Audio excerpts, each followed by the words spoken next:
Hi, this is Dave O'Mara, and this is 5 by 5 for Thursday, June 7th, 2005. Continuing today with the death of the homunculus.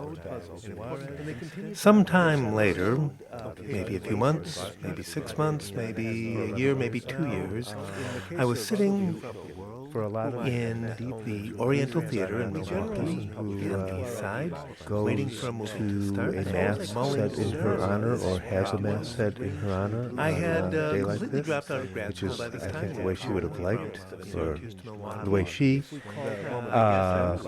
way she would have liked to be appreciated, or the way that she herself tried to preserve the memories of her relatives. And this is not really about her cured. It did appear near the end of the article, just the odd, clear breath of the asthmatic, the occasional full night of sleep for the insomniac, the broken clock being right twice a day.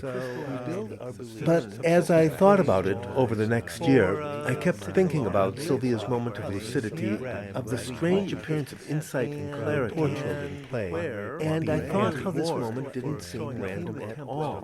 But that's how all of life is. At least that's how the particular way of life, generally known as civilization, is. Civilization consists in giving an inappropriate name to something and then dreaming what results from that.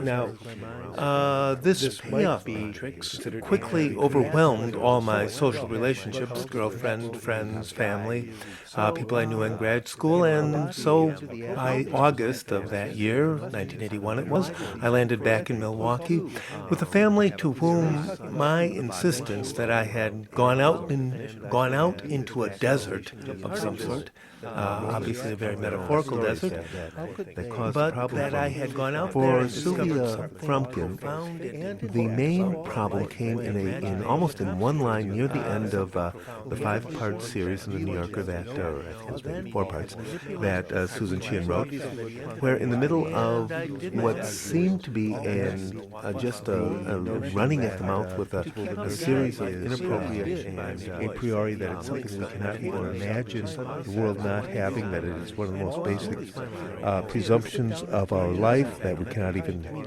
argue against, because in fact the ancient Greeks did not believe it and believed these radically different ideas than we have now. To wit, that motion ceases with the cause of motion, and that was where you could immerse yourself in great movies. And sitting in the Oriental before a movie started, because they actually closed the curtain, and it was a profoundly relaxing period there. And I continued to mull over the problem of the 3 a.m. apartment hunter and the similar problem of Sylvia Frumpkin. How could the 3 a.m. They will hear my coughing, they will think of the cold outside, and they will think of the reports they will have to fill out, the boards and tribunals and hearings they will have to face, all that paperwork that will be their fate if I am found dead. And it comes out that they turned me back out into the cold after having a chance to save me. What I would choose to leave them. There's a light mist today, damp and warm, unthreateningly sad, oddly monotonous. Some feeling I don't recognize aches in me. I feel as if I had lost the thread of some discussion. So, okay, after thinking objectively for a little while, he's drifting back into his usual depression and self-loathing.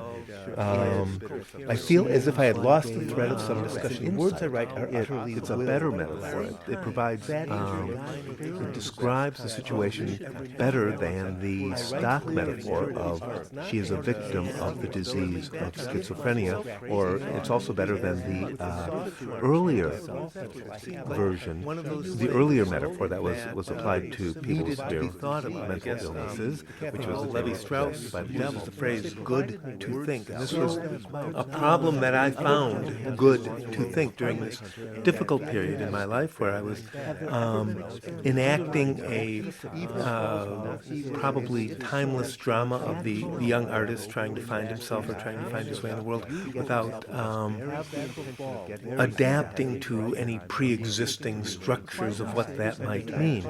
And the moment occurred there in the Oriental.